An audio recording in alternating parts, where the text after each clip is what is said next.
it sounds like you're somewhat defending Diddy a little bit and protecting him and putting more of the onus on some of the guys at the top. But if I may, I just want to ask one question. I want to ask one question. If you were to... I'm just going to correct you right there. Go for it. Let me ask you a question that you said. Go ahead. There's no puzzle. Me and Puffy, not friends, never will be friends. Okay. And damn sure ain't scared of him. I ain't scared of nobody but God. It's not about I'm protecting him. I'm going to tell the truth. I'm not going to... I know a lot of stuff is true that he been got caught doing, but I'm not going to tell you something I wasn't in the room. If I was in the room with that motherfucker, you shouldn't be talking to me, because if you was in the room with Diddy, I wouldn't be talking to you. If he was in there and he was telling you, take that, take that, take that, take that. You think me you going to be conversating? I'm like, no. At the end of the day, you know, shit, I believe in what I believe in. Once said twice, don't say it at all, you know? But whatever you want to ask me, I'm going to let you finish asking the question, because I'm here because I love the fact what you guys are doing, because it's a way that we can communicate, and not only does it build hip-hop, we can build the world, or United States. I can't even go to the next countries. I can only go on in my backyard, and I'm a part of this. You know? And Shook, I appreciate that. Shook, for somebody that's the hip-hop world today, to be able to do what a lot of these executives did that taught somebody like Diddy, is that even possible today? Meaning, did social media fully eliminate that business model where the next generation of young talent are now protected? No, nobody's protected yet. But that's okay. We're going to talk about Puffy. All right, listen to this. There was a guy named Barry Gordy, and you know who Barry Gordy is. Mm-hmm. Now, I went in the room with Barry Gordy, but everybody knew that Barry Gordy hits both sides of the fence, they always say. So Barry Gordy was the guy who had the Jackson 5, who eventually conned Michael Jackson, because Joe Jackson was a Jehovah's Witness, and they say, Michael, you come hang with us, you can get toys. They might got Michael some more than toys. Then there was Quincy Jones with Michael. And you know exactly where I'm going with this. Next thing you know, Michael Jackson, allegedly, they said he started partying with younger boys. So where did Michael Jackson get it from? And if you know, you wouldn't have a problem to say, Barry Gordy was touching on Michael Jackson. You wouldn't have a problem to say that Quincy Jones was touching on Michael Jackson. And you wouldn't have a problem to say that Michael Jackson was touching on the little boys. But what the problem come in at, and we start talking about the Clyde Davidsons and the other people, and it goes down to Puffy, that's where the buck stops at. Shit, Puffy the black-ass sacrifice lamb. You know, at the end of the day, Puffy that's Miate to them. Shit, they ain't tripping. But if you don't stop the cycle, it's going to keep happening. Somebody need to go visit Usher right now. Say, Usher, it's not too late for you. We know you hit a few other guys you brought on, but it's not too late for them either. But at some point, you got to stop the head, or it's going to keep creating, going down. The shit goes down. But you guys don't want to fix that, right? I mean, it's when you're you're going all the way back to if you know. Actually, okay. Now I'm going okay, but because it's the facts. But this is the thing, right? It's right now. We talking about the industry. When I was in business, a guy in the projects can send word and say that he have a brother or somebody have a son that can rap or sing. Mm-hmm. I'm gonna drive my ass to the projects and sit on that mid-quake and get that artist signed and make a hit album out of it, right?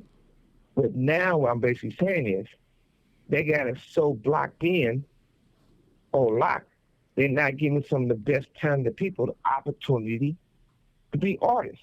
Or they'd rather have an artist that's 50 years old, 49, still putting them on the front line. Give these younger generation the opportunity, the chance to grow and make some of themselves. But if they can get off the death row and replace me with the other guys, that's why the industry that way. The industry, as long as we make each other better by competing with each other, competition, the industry will be better. now that you have all these guys wearing women clothes. This call and your telephone number will be monitored and recorded. But once again, I'm not about gay bashing because I'm not homophobic. But what we say in the industry, my belief is this. If you puffy and we friends, and if you mess with boys and girls, that's your business. Let me know, because I might not want you to, I'm not going to want you to hit the blunt or drink out my glass. You know what I mean? Mm-hmm. But if you let me know, I said, shit, I'll give it to you when I finish. I'll give you the glass when, you can have the last sip. Mm-hmm. We just have people just have a problem because they want to know what they're dealing with. And it's not fair to use power and money to make somebody do something they don't want to do. Yeah, there's a big difference That's between there's a big difference between a person being gay and the young boys. That's the problem, and the young girls, like stuff that was going on with R. Kelly, and what he went through. There's a lawyer that's saying what happened to R. Kelly is about to happen to Diddy here soon, and it's just a matter of time before they get him, and he goes away.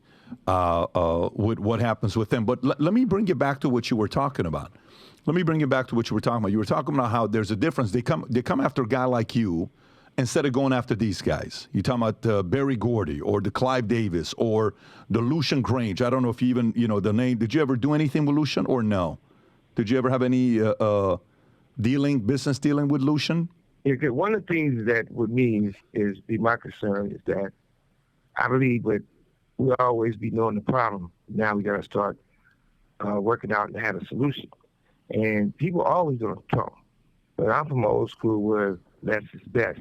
And that's when we're talking about something to fix a lot of things, because I think that I respect you guys' platform, because there are a lot of platforms nowadays that it'd be people who's not business, never did any business, or never been part of the industry, and they get these platforms and they'll say the worst fucking things about people.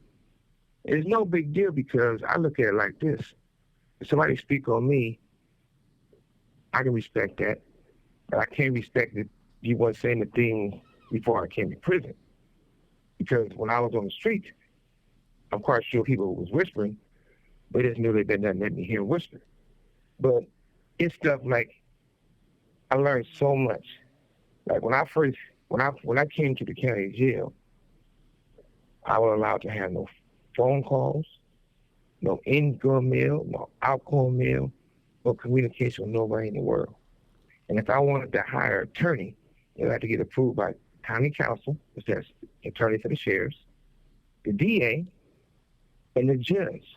If they say I can't have this attorney, that means I can't have this attorney. And all my legal business was recorded. And it came to the point where I lost my mother. My mother was always been my best friend, my rock. I was a mama's boy. And my mother used to try to come there and see me, and she was to get 20-minute visit or 30-minute visit. They give her 5-minute visit. They go crazy on her to the point where they scared her so bad one time. She went from the county jail to the hospital. And she called and said, well, please let me talk to my son, because they won't let me leave the hospital. I mean, she couldn't leave. She was hospitalized. They told my mother no. And she said the only thing she wanted to do is talk to her son. My mother died. When my mother died, I wasn't allowed to still use the phone. I wasn't allowed to get a bill and go to my mother's funeral. I wasn't allowed to make no arrangements or say goodbye to my mother or my family. I wasn't able to talk to no one. They gave me one quick little call to my family. And the crazy thing about all that, my family, I come from a big family. My mother had over almost 500,000 people at her funeral. My mother was a well-respected, good woman. But I wasn't there. And my mother been married. She was a knight since she was 18 years old. There for 50. This call and your telephone number will be monitored and recorded. When I reported it, they called her Maxine Chapman, her maiden name. Everything was all done wrong. And to the point where even the people, my mother was old school. My mother done a lot for me and my sisters. So when she said whenever we died, what to worry about having a funeral. So my mother had her own lot where she was buried in and all that stuff. Now, there's been a lot of people pitched in and tried to send catering people or some money on a funeral.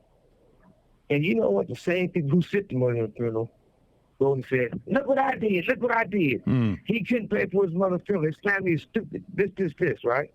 The most stupid thing in the world. And I never say the person's name and get upset. I said, damn, maybe they need a little more somebody to recognize them than I do. So, well, they're going to lie about it, right? But when you really look at it, everybody got a million things to say it's not the truth. But how many people can just really have a conversation? I can have a conversation with you right now. And wherever you want to ask me, you can ask me. And I'm going to answer to you. And it's going to be the truth. And I'm not doing it for no fucking fame. I don't get paid for it. It's a platform, and it's to help people. Because right now, I'm all about getting my freedom back and be the best man I could be for my family and myself. Then I'm going to say my community, because my community is the whole West Coast, and anywhere else there, I feel I can be here for that. But to society, I owe a lot. I'm planning on paying my debt to, and not in this motherfucker. But whatever you need to ask me, I'm going to tell you the truth. Well, respect to you and your mother. May God bless her soul. I'm looking at her picture right now online when you were talking about it. I'm just pulling up the story with the story. She was 77 years old when she went through it, and this was, 6 years ago, something like that. It'll be 6 years in 2 months, June 18th. I can no longer remain in today's Democratic Party. Tulsi Gabbard says she is no longer a Democrat. A potential Tulsi Gabbard VP. Where we are being told that we just have to comply and go along with whatever they say. American people are smarter than this. However, we must remain vigilant to recognize their propaganda for what it is, pure lie. Unfortunately, we live in a time where free speech is under attack. Whatever they say goes, and we have to just follow. And the people who suffered under your reign as prosecutor, you owe them an apology. Taking on Kamala Harris on a debate stage before, I would look forward to doing that again. So if you like this clip and you want to watch another one, click right here. And if you want to watch the entire podcast, click right here.